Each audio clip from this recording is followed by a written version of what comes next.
When you consider all the products and programs that are capable of generating affiliate income, it can be difficult choosing which ones have the most potential. In most instances, you won't know for certain until you actually start promoting any given product. But there are factors that can help diminish the risk of choosing products that have little or no potential.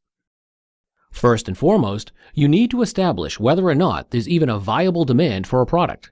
Aside from determining if people want the product, you have to find out what type of people would be interested and if you can easily reach that target audience. How good is the product sales page? If it doesn't look as though it can convert visitors into buyers, you have to decide how much work it will take on your part to override that particular drawback. Then you need to decide if it's worth the extra effort you'll invest.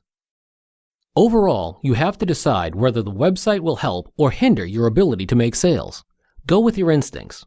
If you don't feel comfortable with the look, the sales copy, or the order process, chances are the average viewer won't either. Can you make enough profit by promoting the product? Some owners reward their affiliates by giving them generous commissions, while others merely offer a very small percentage. For the most part, those differences are associated with two very specific categories: digital and physical products. For example, you can usually make at least 50% commission selling ebooks, videos, and software products. With physical items such as vitamins, print books, and pet products, an affiliate commission can be relatively low, on average somewhere between 5 and 10%. Although the percentage is important, it also depends on the price of the product. If you're selling an exercise machine that retails for $1,800, even a minimal 10% commission will gain you $180 for each sale that you make.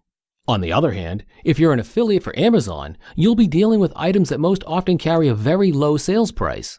In order to gain any substantial level of income, you need to move an incredibly large volume of products. The quality of the product is extremely important. If you yourself don't feel confident about how good it is or how well it performs, it's going to be difficult for you to launch a successful promotional campaign, much less maintain it over an extended period of time. You need to have the ability to track and monitor everything related to your affiliate activities. That would include things like the number of visitors you send to each sales page, how many of them actually made a purchase, and what the conversion rate is. Make certain that you can do that either through the program or using your own independent tracking service. This will make it easy to calculate your ROI, allowing you to determine which campaigns need to be tweaked, increased, or dropped altogether.